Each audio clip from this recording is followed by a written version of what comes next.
Assalamualaikum warahmatullahi wabarakatuh. Waalaikumsalam warahmatullahi wabarakatuh. Bismillahirrahmanirrahim. Alhamdulillahi rabbil alamin. Wassalatu wassalamu ala ashrafil anbiya'i wal mursalin. Sayyidina wa maulana Muhammadin wa ala alihi wa ashabihil mujahidin at-tahirin. Amma ba'du, subhanaka la ilma lana illa ma 'allamtana innaka antal alimul hakim. La hawla wa la quwwata illa billahil aliyyil azim. Saudara-saudara kaum muslimin, terutama adik-adik para remaja dan pemuda yang saya cintai. Apabila seseorang akan membangun rumah, tentu saja dia akan mengadakan beberapa pilihan. Sejak dari memilih lokasi di mana rumah itu akan didirikan, sampai kepada menentukan bahan-bahan kualitas yang akan dipakainya, sampai kemudian kepada wujud dan bentuk rumah yang akan ditinggalinya. Demikianlah bahwa untuk membangun sebuah rumah yang hanya untuk menaungi kehidupan di dunia ini, kita mengadakan berbagai macam pilihan. Apalagi kalau kita akan membangun sebuah rumah tangga yang kita harapkan tidak hanya akan menaungi kehidupan di dunia ini, tidak hanya untuk kepentingan kita saja, tetapi juga untuk kepentingan anak cucu kita di belakang hari, termasuk sampai kepada hari akhirat nanti. Oleh karena itu, pada pertemuan kali ini, saya hanya ingin khusus berbicara kepada adik-adik remaja dan para pemuda, bagaimana sebaiknya memilih jodoh menurut ajaran agama Islam. Dalam Al-Quran, Allah subhanahu wa ta'ala menjelaskan, Zuyyina linnasi hubbus syahawati minan nisa. Bahwa manusia, apapun jenisnya, asal dia bernama manusia, dihiasi dengan perasaan cinta kepada perempuan. Jadi sejak dahulunya secara fitrah, laki-laki senang kepada perempuan, sebagaimana perempuan pun senang kepada laki-laki. Dihiasi rasa cinta ini dalam kehidupan manusia. Dan oleh karena adanya rasa cinta, berkembanglah segala macam persoalan. Sehingga seorang ahli cinta pernah berkata, cinta adalah 5 huruf yang membuat persoalan tidak akan pernah selesai. 5 huruf yang membuat persoalan tidak akan pernah selesai-selesai. Tetapi dalam kehidupan sehari-hari sering kita saksikan bahwa cinta ini bisa mendorong memberikan motivasi yang baik, dan cinta ini pun bisa juga memberikan dorongan yang tidak baik. Oleh karenanya, apabila cinta itu ibarat setetes embun yang jatuh di bumi yang subur, akan tumbuhlah di atasnya aneka ragam bunga-bungaan yang harum semerbak, indah mewangi, sedap dipandang orang, menebarkan rasa aman, damai, sentosa, dan begitu selanjutnya. Tapi jika cinta itu jatuh di hati yang gersang dan tandus, tidak ada yang akan dapat tumbuh di sana selain sirih memanjat batu, kuning daunnya, lemah gagangnya, maka cinta yang semacam itu tidak akan memberikan dorongan positif kepada seseorang di dalam kehidupannya. Maka lebih dahulu kita akan membicarakan cinta dalam artian yang positif ini, untuk nanti sampai kepada perempuan yang bagaimana yang harus kita cintai, atau laki-laki yang bagaimana yang harus dicintai oleh seorang perempuan. Saudara hadirin yang saya hormati, cinta dalam artian yang positif, pertama, dia selalu mendatangkan keindahan. Yang kedua, cinta itu memberikan energi atau semangat untuk berjuang. Dan yang ketiga, cinta itu selalu membawa resiko dalam bentuk pengorbanan. Maka cinta yang positif pertama melahirkan keindahan. Disinilah orang memerlukan filter atau saringan. Sebab keindahan yang didasarkan karena cinta itu merupakan satu keindahan yang relatif saja.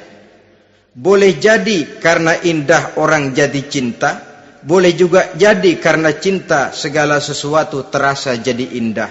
Namun bagaimanapun juga, kalau hati sudah diliputi oleh rasa cinta, segalanya akan terasa menjadi indah.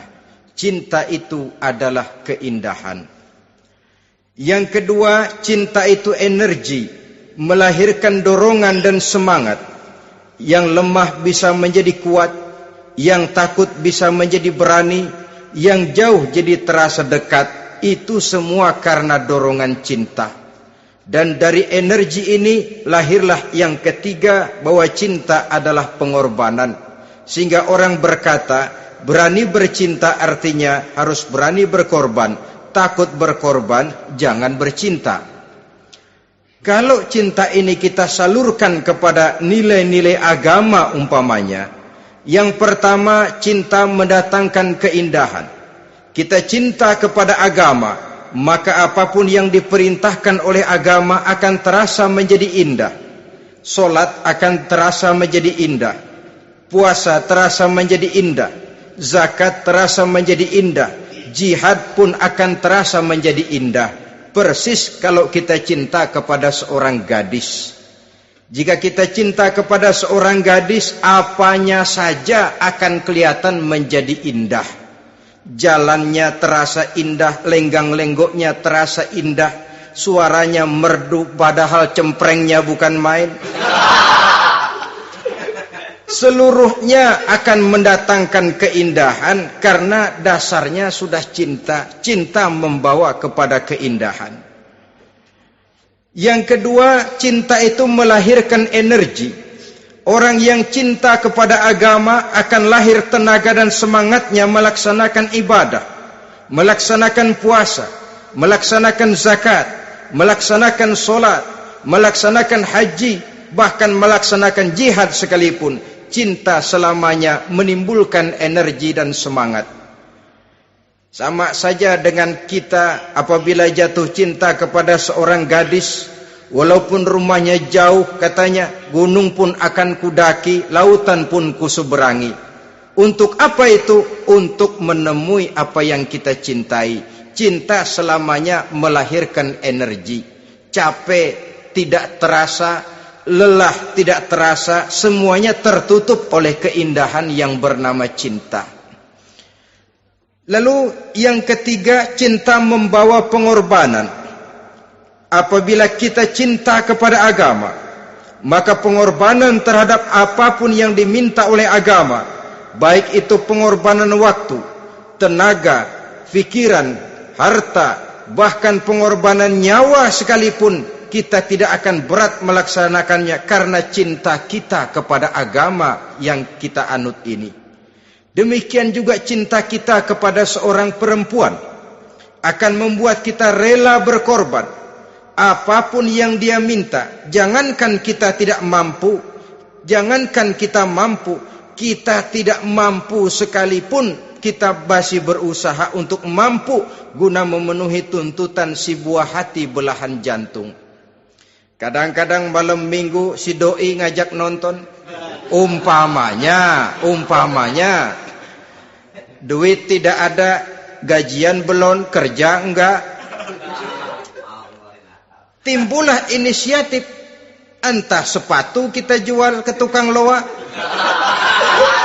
entah celana mampir dulu ke tempat lain. Yang penting kita berkorban untuk memenuhi permintaan si buah hati belahan jantung. Ketika itu pengorbanan sudah tidak kita rasakan lagi.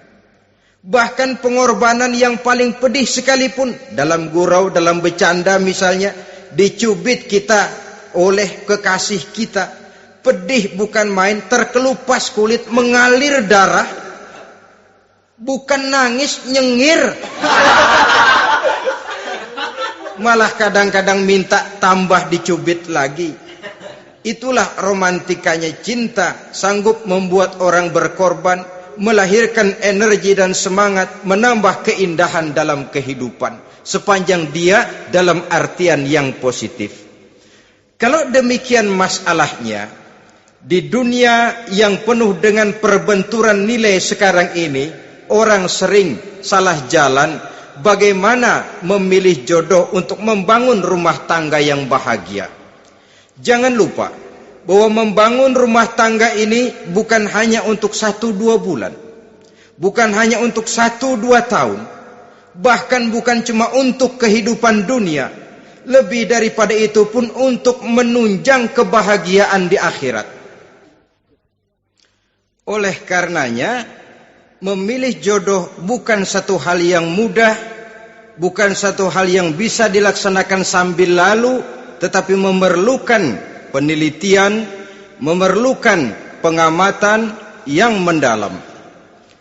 Apa petunjuk agama tentang itu? Dengan kata lain, bagaimana seharusnya seseorang memilih jodoh dalam kehidupannya? Ini tentu saja sumbangan moral buat adik-adik remaja dan para pemuda yang lagi kebingungan memilih jodoh, atau barangkali buat bapak-bapak yang kepengen nambah lagi.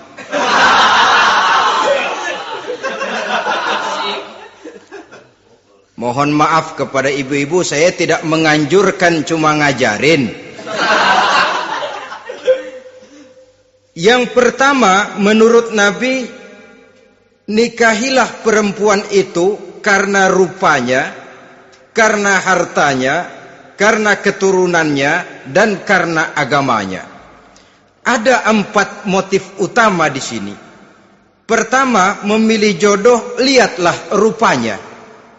Lagian siapa yang kepengen dapat jodoh rupanya nggak karu-karuan?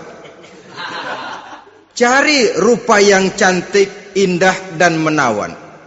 Namun jangan lupa, saya katakan di zaman di mana sering terjadi benturan nilai seperti sekarang ini, orang sulit untuk mendapatkan keaslian.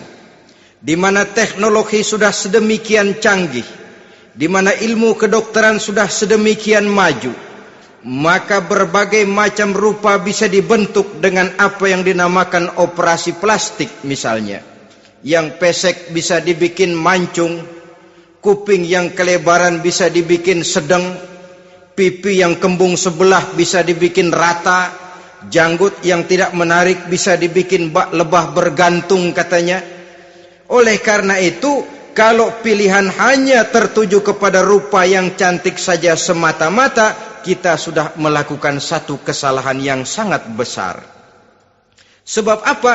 Diperingatkan oleh Nabi melalui hadis Ibnu Majah, Bazar dan Baihaqi dari Ibnu Umar. Janganlah kamu kawini seorang perempuan karena kecantikannya, sebab kecantikan boleh jadi akan mencelakakan.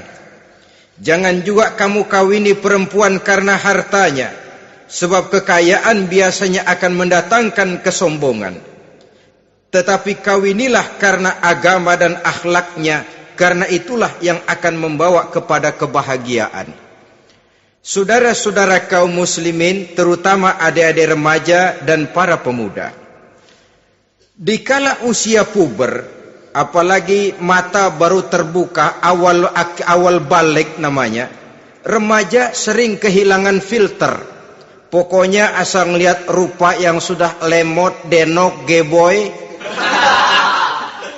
pikiran pun hanyut, malam terkenang, siang terbayang, tidur tak nyenyak, makan tak enak katanya, selalu terbayang wajah si doi. Dikala itu orang kehilangan pertimbangan bahwa rupa yang cantik kadang-kadang sering menipu. Diriwayatkan oleh Imam Ibnu Abbas, satu hari ketika sedang kumpul dengan para sahabat, lewatlah orang dengan potongan potongan orang kaya. Kelihatan kan, orang kaya sama orang miskin jalannya aja lain kan?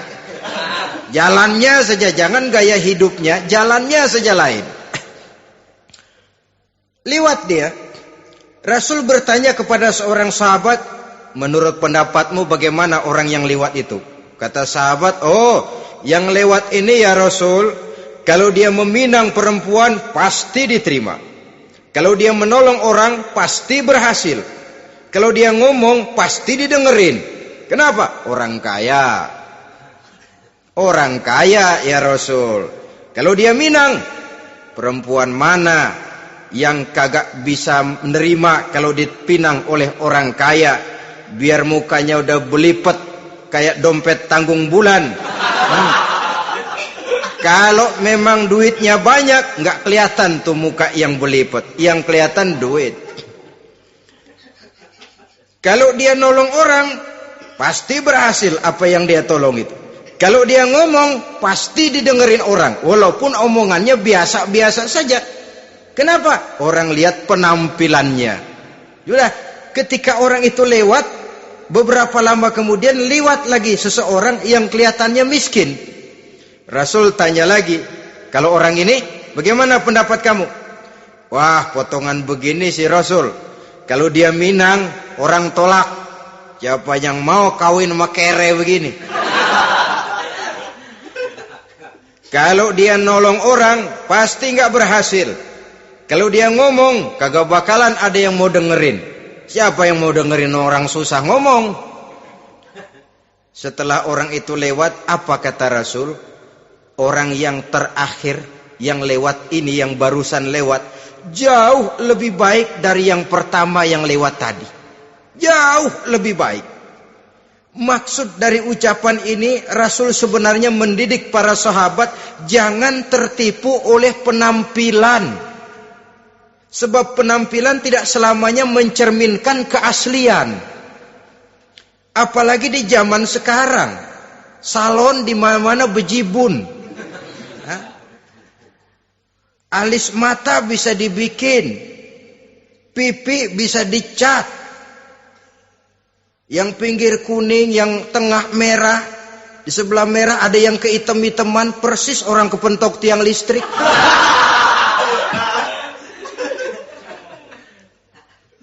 Kecantikan yang artifisial, kecantikan yang bukan alami. Karena itu silakan saja cari yang cantik, tapi jangan terpaku sampai di situ. Sebab kecantikan di samping dia mudah berubah oleh pergeseran masa dan pertukaran waktu, ternyata penampilan tidak selamanya mencerminkan keaslian.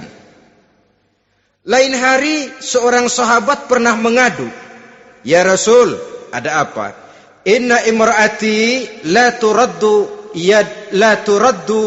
yadul lamis." Ya Rasul, istri saya tidak pernah menolak tangan orang laki yang menjamahnya, mengajak salaman kepadanya. Apa jawab Rasul? Ceraiin aja. Tapi hati saya berat ya Rasul, saya cinta betul sama dia. Ya kalau hatimu berat, jaga dia baik-baik. Nah, dari riwayat ringkas ini kita ambil satu perbandingan. Memang punya istri berwajah cantik itu kadang-kadang si malakama kalau imannya tidak kuat. Si malakama. Kita diemin aja, binal, makan hati, nggak aman, nggak tentram. Jangan-jangan saya berangkat ke kantor, dia ngompreng. Buah si malakama, seperti orang tadi, ya Rasul. Istri saya kelihatannya sebenarnya tidak negatif maksudnya ini, cuma bersalaman tapi terlalu ngobrol. La turaddu yadul lamis, tidak pernah menolak orang yang ngajak salaman. Ya sekedar salaman. Tapi kan awalnya dari salaman. Kalau sudah salaman kan strum bisa ngederdet dari tangan situ. Kata Rasul sederhana saja. Ya kalau memang begitu ceraiin. Saya nggak kuat Rasul, saya cinta betul sama dia.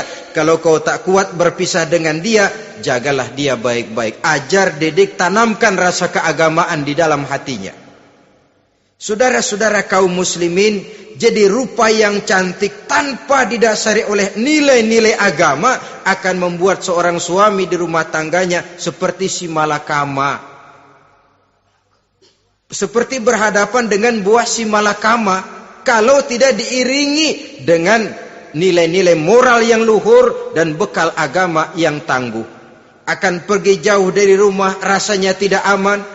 Sedangkan di rumah saja siapa yang akan mencari nafkah? Dan begitu selanjutnya. Orang tadi jelas berhadapan dengan buah si malakama. Didiamkan, makan hati. Sebab, maaf, kalau seorang suami sudah tidak punya rasa cemburu terhadap istrinya, itu kan yang disebut dayus. Dan dayus itu, jangankan masuk surga, bau surga saja dia tidak dapat. Tapi cemburu dalam artian bukan cemburu buta, cemburu dalam artian yang wajar. Dia cemburu, akan dikerasi takut kalau istrinya minta cerai, sedangkan dia cintanya sudah kadung medok bener. Si malakama jadinya. Nah, ini juga satu riwayat yang memberikan gambaran kepada kita. Pilihan, silakan cari rupa yang cantik saja. Cari yang cantik. Tapi kalau itu dijadikan motif utama tanpa dasar-dasar agama, saya khawatir nanti rumah tangga kita akan berhadapan dengan buah si malakama. Jadi adik-adik remaja, usaha, ikhtiar, cari yang cantik, yang kira-kira nggak membosenin, supaya kita betah tinggal di rumah, supaya kita merasa ada tempat berbagi rasa, ada tempat kita bernaung. Sebab kalau nyari bini sebini-bininya mah, ya jodoh di tangan Tuhan, kagak usah nyari juga ntar datang diri umpamanya. Iya, kalau yang datang peot. Orang harus berusaha walaupun pada akhirnya jodoh toh memang ditentukan Allah. Kan 3 hal yang kita tidak bisa menentukan itu katanya. Maut, rezeki, jodoh. Itu yang masuk mysterious problem. Problem yang misterius. Maut, misterius. Kapan kita mati, kita sendiri tidak tahu. Tahun depan, 50 tahun lagi, 100 tahun lagi, tidak pernah seorang pun diberitahu. Tapi yang pasti dia bakal datang. Kapan dan di mananya, kita tidak tahu. Bisa di rumah, bisa di masjid, ya alhamdulillah. Bisa di majelis taklim, syukur. Bisa di medan perang membela agama, bagus. Pasti dia akan datang. Maut, mysterious problem. Sesuatu yang kita tidak tahu kapan datangnya. Rezeki, gitu juga. Sehingga orang sering bilang, rezeki katanya kayak bayangan. Kita uber-uber, dia lari. Kita diam, dia mah diam. Setengah mati kita uber-uber. Emang ukuran segitu, segitu aja. Begitu kita nggak ngapa-ngapain, datang yang bawain rezeki. Namanya rezeki itu mysterious problem. Kadang-kadang ngobek, sungsang, sumbul, udah segala tanah orang kita ukur-ukurin. Udah segala ngomong sudah nggak ada yang loh, tuh sudah buta. Tapi memang bayangan, kalau belum rezeki ya belum. Kadang-kadang nyari kode sampai tidur di kuburan. Belepotan tanah kuburan loh. Yang aneh lagi kadang-kadang orang gila ditanyain. Allahu Akbar, ini kode-kode zaman sekarang ini. Sampai orang waras nanyain orang gila itu gimana itu. Ini sudah efek yang betul-betul negatif. Sudah jelas orang gila kok ditanya. Apa kira-kira yang nanya nggak lebih gila dari yang gila itu?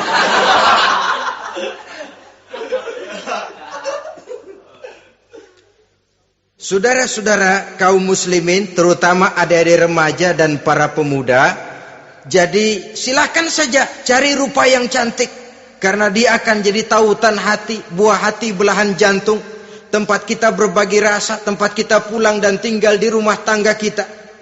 Tapi hendaknya kecantikan rupa itu diiringi juga dengan kecantikan budi. Karena itu cari rupa yang cantik. Ini pilihan utama. Yang kedua, kata Nabi, harta, cari yang kaya. Tetapi jangan lupa, jangan dijadikan pilihan utama. Karena kekayaan sering mendatangkan kesombongan. Apalagi kalau seorang pemuda mendapat istri orang kaya. hidupnya dimodali oleh istrinya, maka biasanya wibawanya sebagai seorang suami akan hilang. Akhirnya komando di tangan istri. Dikala itulah suami tidak lebih daripada prajurit yang taat kepada komando istrinya. Padahal menurut konsep Quran, ar-rijalu qawwamuna 'alan nisa, laki-laki diciptakan sebagai pembimbing bagi perempuan. Kalau nanti suatu saat terjadi benturan, sedangkan modal diberikan oleh istri, terjadilah pengungkitan. Kata istrinya apa? Lu jangan bertingkah, lu kan kawin sama gue modal lu kolor doang.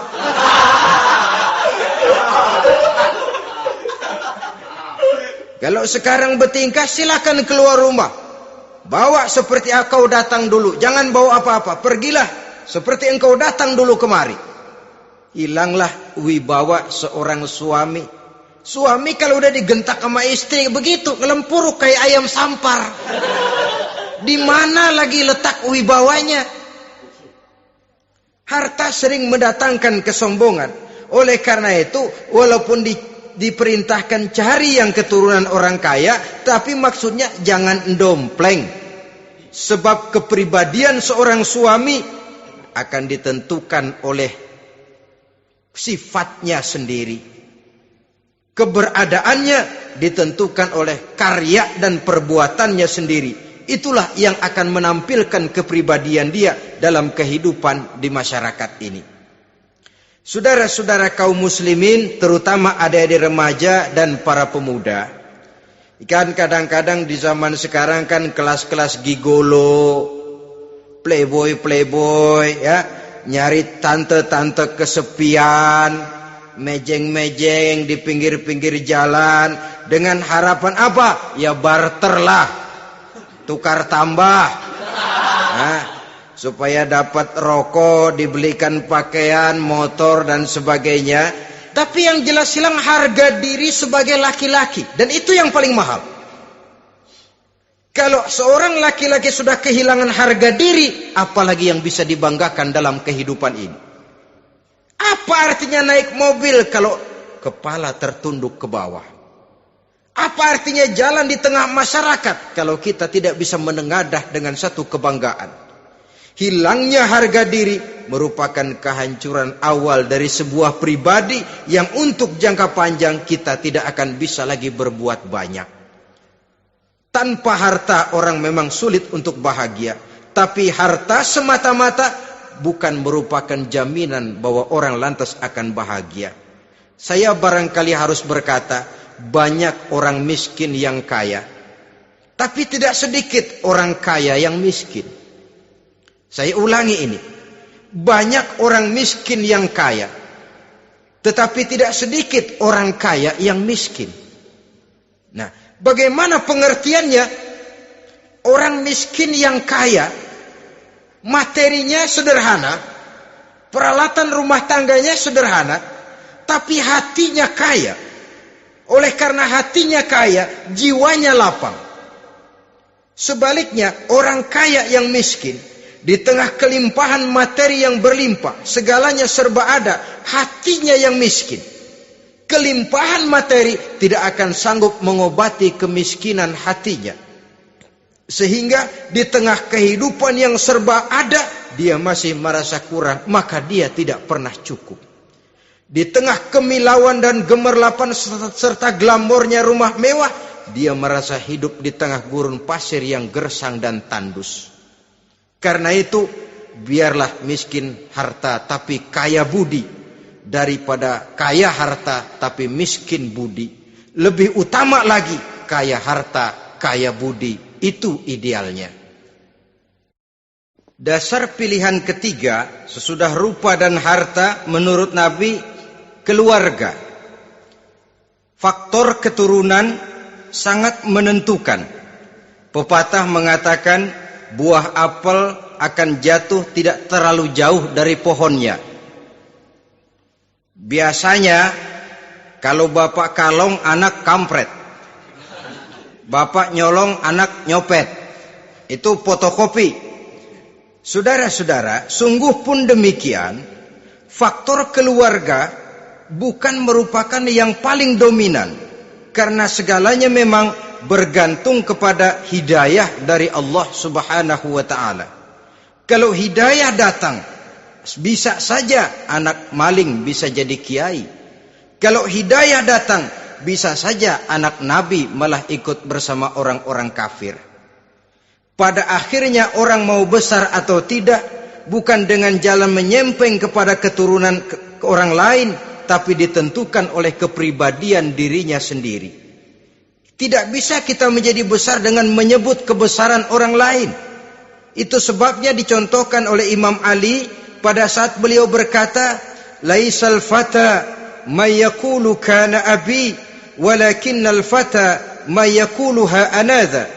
Anak muda yang gentleman adalah anak muda yang berani berkata, "Inilah saya." Bukan anak muda yang membanggakan leluhurnya. Ini kan zaman sekarang ini lagi ngetop-ngetopnya lagu-lagu cengeng katanya dah. Sebenarnya menurut saya bukan cuma lagu cengeng yang jadi masalah. Lagu cengeng cuma satu efek dari sikap yang lebih utama dari itu, yaitu mental cengeng. Kalau mental sudah cengeng, apapun yang kita lakukan akan jadi cengeng. Tidak cuma lagu, kebudayaan yang lahir akan kebudayaan cengeng. Jadi pengusaha cengeng. Jadi pejabat cengeng. Jadi kiai cengeng. Kenapa? Mental cengeng. Di antara mental cengeng itu apa? Mengandalkan fasilitas atasan. Kalau tidak ada fasilitas dari atas, lantas tidak bisa berbuat apa-apa. Cengeng. Menjadi besar bukan karena karier pribadi, tapi karena nasib katrolan. Itu pun termasuk mental cengeng. Sedikit gagal, bagaimana sedikit jalan buntu, sedikit deadlock, lu ngapain lu melulu? Saudara hadirin yang saya hormati, jadi lebih penting dari sekedar lagu-lagu cengeng, saya malah lebih suka bicara mental cengeng ini. Mental yang cepat putus asa. Mental yang tidak mau mengeluarkan usaha maksimal. Mental yang hanya mengandalkan fasilitas. Sedangkan pribadinya tidak lebih daripada pribadi sumuhun dawu, pribadi kulon nuwun, pribadi kumaha juragan wae, pribadi oke bos, pribadi asal bapak senang. Bukankah itu semua merupakan cermin dari mental-mental yang cengeng, yang untuk jangka panjang tidak akan pernah menguntungkan daripada pembangunan bangsa dan negara yang kita cintai ini. Seseorang mau besar atau tidak bukan dengan jalan menyempeng kepada kebesaran orang lain. Bahkan Syauqi dalam sebait syairnya yang lebih tegas mengatakan,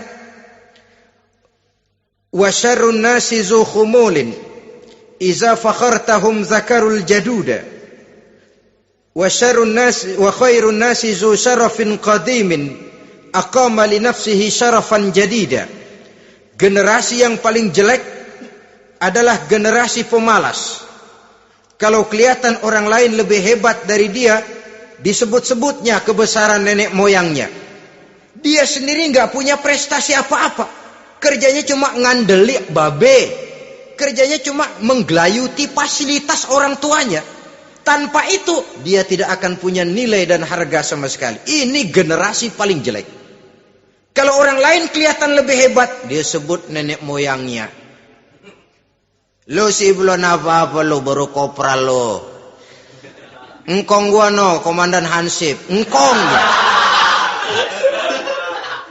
Engkongnya yang disebutin. Dia sendiri tidak punya prestasi apa-apa. Jadi silahkan saja cari gadis dari keturunan keluarga yang baik-baik.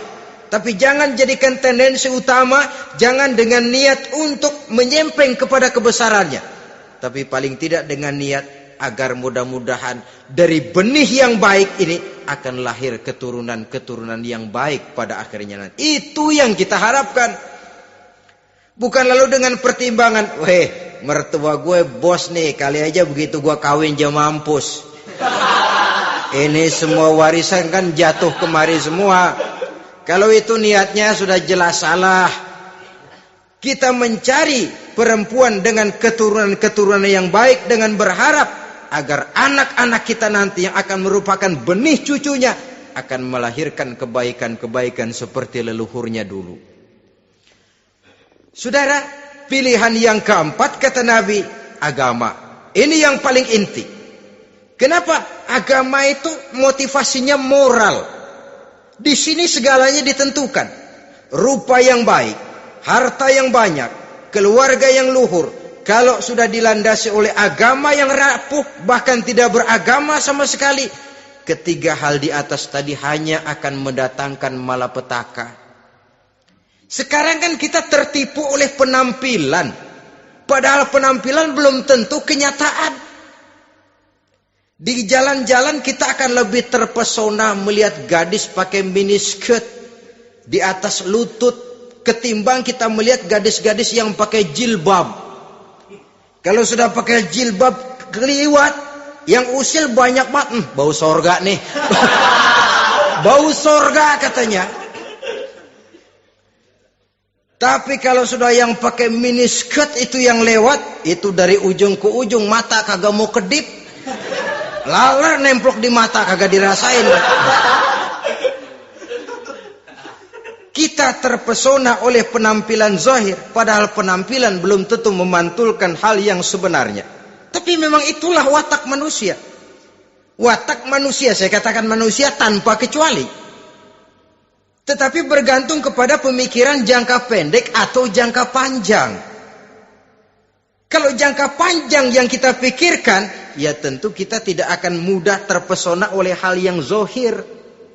Sampai-sampai Quran sendiri mengatakan budak yang hitam legam tapi beriman itu lebih baik daripada orang-orang musyrik walaupun cantik, denok, lemot, geboy. Ada lagi nggak bahasa yang lebih dari itu? Cantik, denok, lemot, geboy, bahenol, nerkom. Tapi kafir masih lebih baik budak yang hitam legam sekalipun. Kalau dia beriman. Kenapa? Rumah tangga untuk jangka panjang. So itu Islam tidak membolehkan kawin campuran dengan lain agama. Walaupun ada ayat yang mengatakan boleh kawin dengan ahlul kitab. Tapi sebagian mufassir menjelaskan bolehnya kawin dengan ahlul kitab itu dalam kondisi darurat. Dalam kondisi normal tidak bisa. Kenapa? Kalau sudah berlainan agama akan terjadi kerancuan rumah tangga untuk jangka panjang. Bagaimana membina dalam keharmonisan di rumah tangga? Bagaimana nasib anak-anak nanti? Kadang-kadang ada keluarga, kami sih keluarga modern. Anak-anak kami berikan kebebasan untuk milih agama apa saja. Bapaknya Islam, istrinya Kristen, anaknya ada yang Hindu, Buddha. Bagus nih, keluarga pecel namanya. Bagaimana keluarga modern bisa seperti itu? Padahal seorang suami bertanggung jawab di hadapan Allah. Dia akan ditanya tentang istrinya. Dia akan dimintakan pertanggungan jawab tentang anak-anaknya. Kalau istri kita berlainan agama, mungkin terjadi pengkaplingan. Pokoknya kalau anak perempuan ikut ibu, anak laki ikut bapak. Administrasi dunia bisa begitu. Tapi akhirat, pertanggungan jawab di hadapan Allah. Bisakah kita? Sorry aja Tuhan emang janjinya begini. Saudara hadirin yang saya hormati, oleh karena itu budak legam hitam kalau beriman masih lebih baik daripada orang-orang yang tidak beriman walaupun cantik dan mempesona. Kenapa? Ini faktor agama. Ya buat 1-2 bulan bisa terwujud rumah tangga yang tentram. 2-3 tahun mungkin masih bisa bertahan, tapi sampai kapan? Sampai kapan itu akan terwujud? Pada akhirnya akan muncullah dilema yang akan sulit buat diatasi. Oleh karenanya motif agama dijadikan stres oleh Nabi. Fasfar bizatiddin taribat yadak. Pilih agama sebagai titik sentral, sebagai pilihan utama.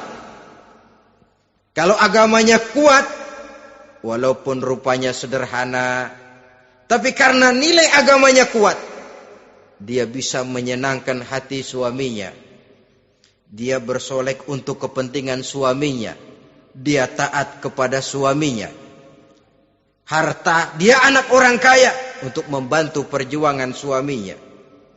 Tapi kalau tidak ada modal agama, rupa yang cantik bisa menyengsarakan suami. Apalagi kalau suami kere.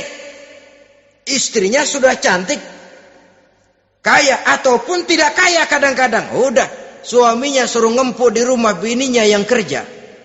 Ya kalau kerja mendingan kalau dikerjain itu.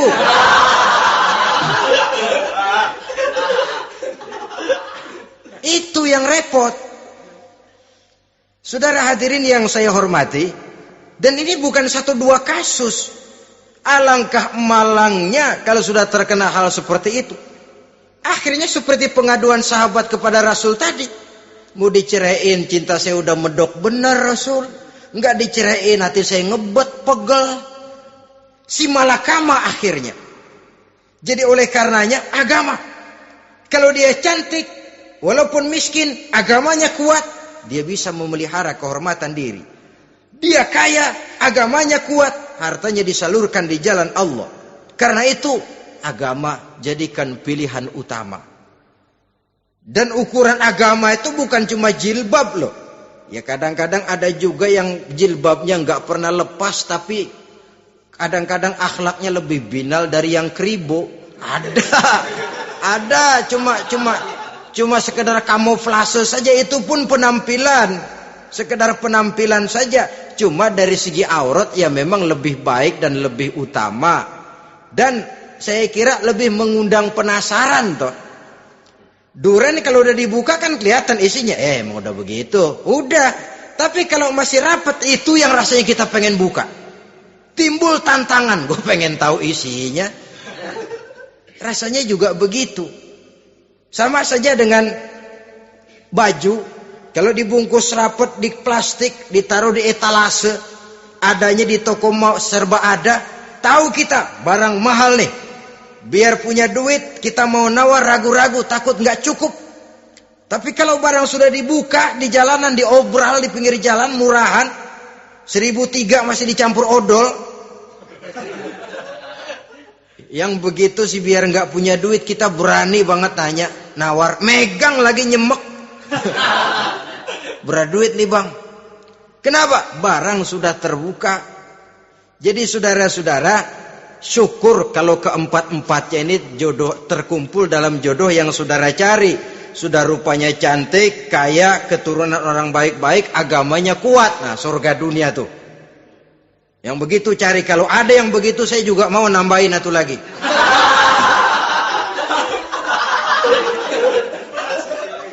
Tapi yang kumpul keempat-empatnya ini terus terang saja langka. Makhluk langka ini. Kadang-kadang cantik, kaya, keluarganya hebat, agamanya nol, akhlaknya kayak setan. Tapi yang paling celaka kalau empat-empatnya kagak ada. Rupanya jelek, melarat, bapaknya biang maling, kagak beragama lagi. Apanya yang mau dipilih? Mampus saja mendingan. Sudah nggak ada pilihan sama sekali tuh. Sudah nggak ada pilihan sama sekali. Saudara hadirin yang saya hormati, terutama adik-adik remaja. Nah, lalu apa motivasi agama dalam pembinaan ini apa? Agama ini kan memberikan contoh bahwa perempuan yang baik itu, yang kita ingin jadikan dia sebagai ideal dalam pencarian jodoh, tandanya 3. Iza ra'aitaha saratka, kata Nabi. Kalau dipandang, dia bisa menggembirakan kamu. Kan ini yang penting buat seorang suami. Kalau saudara nanti jadi suami, punya istri yang jadi partner setia mendampingi suaminya. Kalau dilihat nggak bosenin. Kenapa? Dia berdandan untuk nyenangin hati suaminya. Nggak bosenin. Kan kadang-kadang ada bini kalau kita pulang demek aja fotonya.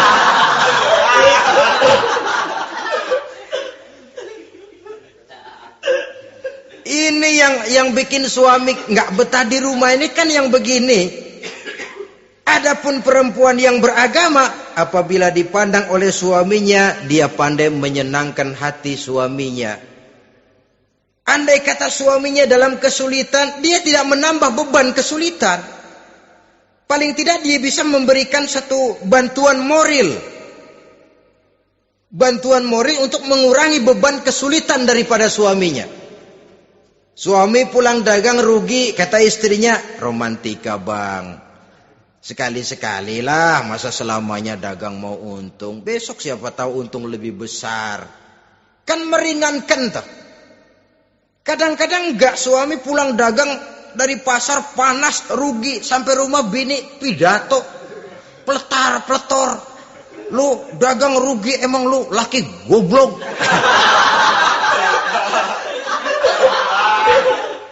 Sudahlah di pasar rugi, di rumah digoblok-goblokin. Ini nanti kena penyakit broken home yang begini ini. Padahal kesuksesan di kantor, kesuksesan di pasar, kesuksesan di medan tugas selalu dimulai dari kesuksesan dan ketenangan dari rumah tangga. Dia berhias untuk kepentingan suaminya, tidak terlalu berlebihan, dan suaminya pun pandai menghargai istrinya dengan kata-kata yang menimbulkan gairah dan semangat. Melihat istrinya bersorak, kamu makin cantik saja. Jangan juga kadang-kadang suami ketus. Ngelihat daksu pulang kantor, lihat suaminya, istrinya dandan rapi. Tumben lu mau bekasin apa? Mau bekasin katanya. Artinya apa ini? Pandai mengembirakan, bisa tenggang rasa, bisa berbagi rasa. Sehingga suami merasa ada tempat dia bertukar pikiran. Ada tempat dia membicarakan persoalan. Dialog dalam kehidupan berumah tangga itu sangat diperlukan. Iza ra'aitaha sarratka, kalau dipandang dia sanggup mengembirakan kamu. Dikasih uang 500 senyum, 5.000 pun ketawa. Menggembirakan. Dia bisa taruh kata hatinya kesel, tapi mulutnya senyum. Nah ini yang sulit ini. Senyum tapi kesel, kesel tapi senyum. Kadang-kadang istri itu kan kalau sudah kesel, suami pulang nggak bisa dia menyembunyikan kekesalannya. Dari jauh suami sudah lihat ini yang nyambut, ini bemo ini. Udah monyong serem. Saudara hadirin yang saya hormati, yang kedua, bila diperintah dia taat. Ini pengaruh agama. Sehingga Nabi mengatakan, "Lau amartu li ahadin ayyasjuda ila ghairiha, la amartul mar'ata litasjuda ila zawjiha likibari haqqihi 'alaiha." Andai kata saja boleh aku memerintahkan manusia untuk sujud kepada sesama manusia, pastilah aku perintahkan perempuan untuk sujud kepada suaminya. Kenapa? Karena besar hak suaminya kepada dirinya. Untung sujud kepada manusia tidak boleh. Andai kata boleh, perempuan disuruh sujud sama suaminya. Ini tidak perlu sampai sujud, cium tangan saja minta ridho suami. Kadang-kadang perempuan sekarang berat. Paling banter setahun sekali lebaran doang. Laki pulang sembahyang tubruk, cium tangan, minta redo, nangis segala macam. 3 hari habis lebaran, beras habis, monyong aja lagi.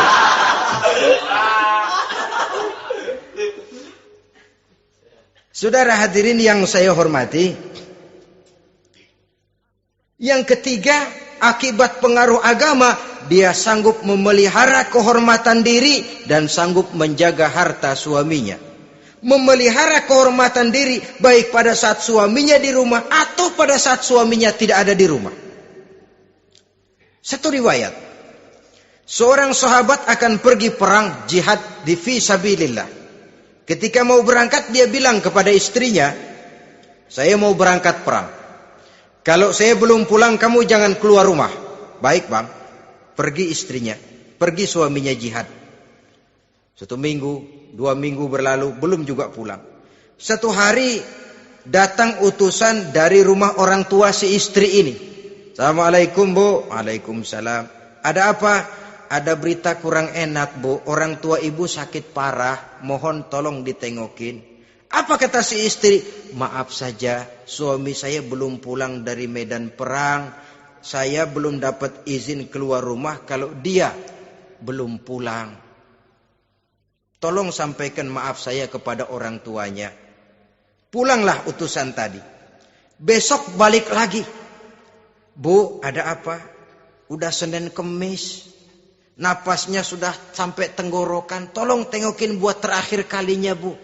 Suami saya belum pulang. Dia pesan kalau dia belum pulang saya jangan keluar rumah. Saya nggak bisa tengokin orang tua saya.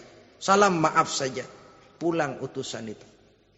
Besok balik lagi. Bagaimana? Sudah meninggal bu. Mau dikubur. Tengokinlah buat terakhir kalinya. Suami saya belum pulang. Saya belum berani keluar rumah kalau suami saya belum pulang. Itu janji saya sama suami saya. Pulanglah utusan ini ngadu kepada Rasulullah sallallahu alaihi wasallam. Ya Rasul, ini perempuan kelewatan benar. Dari orang tuanya sakit sampai sekarat, sampai mati, sampai dikuburin dia nggak nengokin. Memangnya kenapa? Suaminya katanya pergi jihad dan suaminya tidak mengizinkan dia keluar rumah kalau si suami belum pulang. Apa jawab Rasul? Marahkah beliau? Tidak, beliau senyum. Apa katanya? Dosa orang tua yang meninggal ini telah diampuni oleh Allah karena dia punya anak perempuan yang begitu taat kepada suaminya. Allahu Akbar. Dosa orang tua yang sudah meninggal itu diampuni oleh Allah karena dia punya anak perempuan yang begitu taat kepada suaminya. Ketaatannya kepada suaminya menyebabkan dosa orang tuanya diampuni oleh Allah Subhanahu wa taala. Suami pergi jihad, orang tua sakit keras, tidak berani dia keluar rumah. Itu tandanya bisa menjaga kehormatan diri. Kalaupun satu saat suaminya manggil, bu, tolong ambilin uang di dompet. Dompetnya dibawa, bang, ambil saja sendirilah, nanti salah ambil lagi saya. Kadang-kadang enggak, suaminya pergi mandi, dompet berantakan. Saudara hadirin yang saya hormati, ini motivasi agama. Jadi kecantikan zahir yang diimbangi dengan kecantikan batin oleh karena pengaruh agama tadi. Kalau sudah kemari, orang tidak perlu mikir-mikir operasi plastik, bikin yang pesek jadi mancung supaya orang tertarik, bikin belakang yang kurus jadi menarik. Tidak. Orang tidak perlu lagi pakai susuk-susukan, dipasang di bibir supaya kalau senyum orang gempor,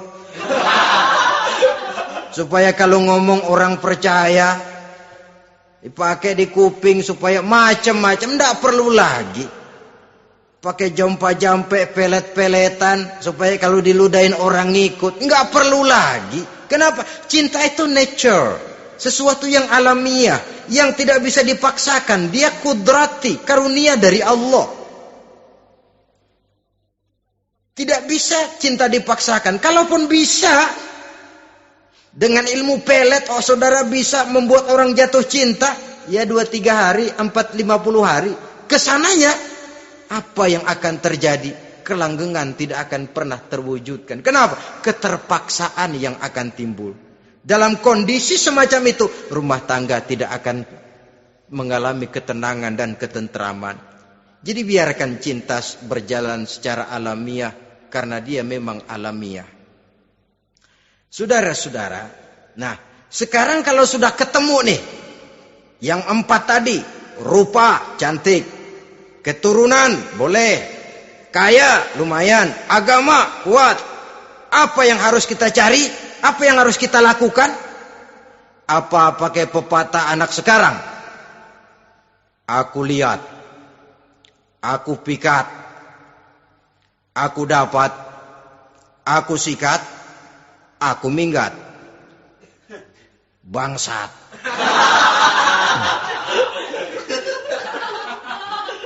Itu kan ada moto cinta kilat begitu tuh. Cinta kilat katanya.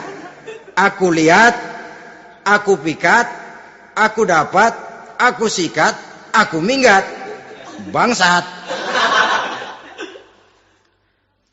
Atau kita harus hanyut dalam arus free love, free sex, summon living, eksperimen dulu? Tidak. Islam mengajurkan kalau memang seret, ini rasanya ini nih, mantap gue nih. Apa yang diajarkan oleh Islam selanjutnya? Meminang, saudara-saudara. Meminang adalah langkah awal untuk mengikat tali pernikahan. Diizinkan meminang, dan di dalam meminang pun diizinkan untuk melihat. Cuma kalau boleh, ya syaratnya itu waktu melihat itu jangan sampai ketahuan si perempuan yang akan kita pinang itu. Untuk apa kita meminang? Pertama untuk yakin bahwa perempuan yang kita inginkan ini sudah kumpul syaratnya itu, tidak ada cacatnya. Yang kedua, untuk memperkuat tekad hidup berumah tangga, diperlukan meminang. Adapun adat itu berbeda. Tapi bahwa konsep meminang itu dalam Islam ada, itu jelas. Ya kalau mesti bawa pisang raja, pakai roti buaya, pakai martabak segede ban mobil truk segala macam. Itu adat saja, ya. Tapi yang real meminang itu ada dalam Islam. Nah, bagaimana adab meminang? Setelah kita tahu anak ini cantiknya ya, keturunan baik, ya kekayaannya lumayan, agamanya kuat, pinanglah dia. Caranya boleh lihat langsung.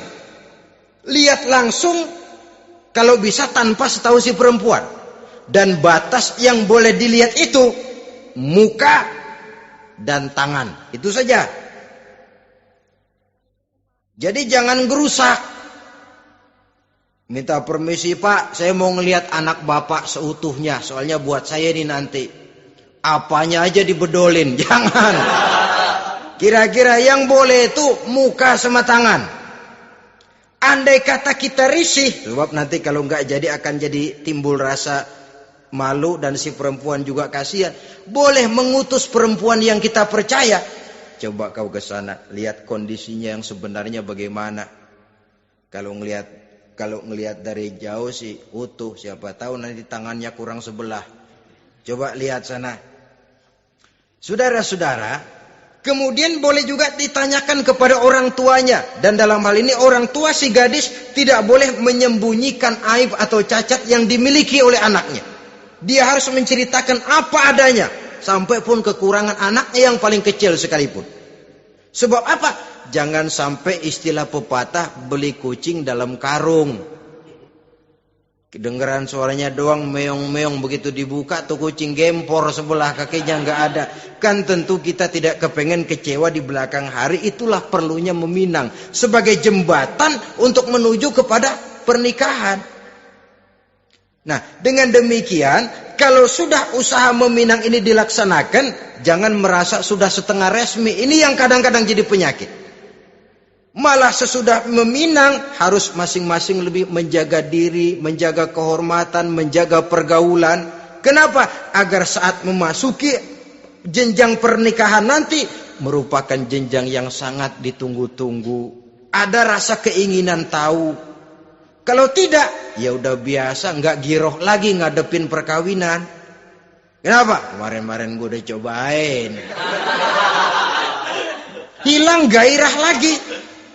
Sebab itu kalau sudah meminang, jangan merasa sudah setengah halal. Udah minang ini Kadang-kadang orang tua juga konyol. Sudah dipinang, diumbar. Lu bawa kemana kayaknya lu udah pinang.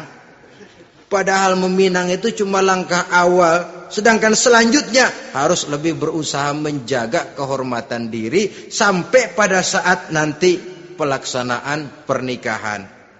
Nah, saudara-saudara, terutama adik-adik remaja dan para pemuda, walaupun agak sekilas memang karena terbatasnya waktu pada pertemuan ini, mudah-mudahan bisa memberikan gambaran yang sepintas tentang bagaimana sebaiknya kita memilih jodoh di dalam membina rumah tangga yang bahagia. Semoga ada manfaatnya. Terima kasih atas segala perhatian.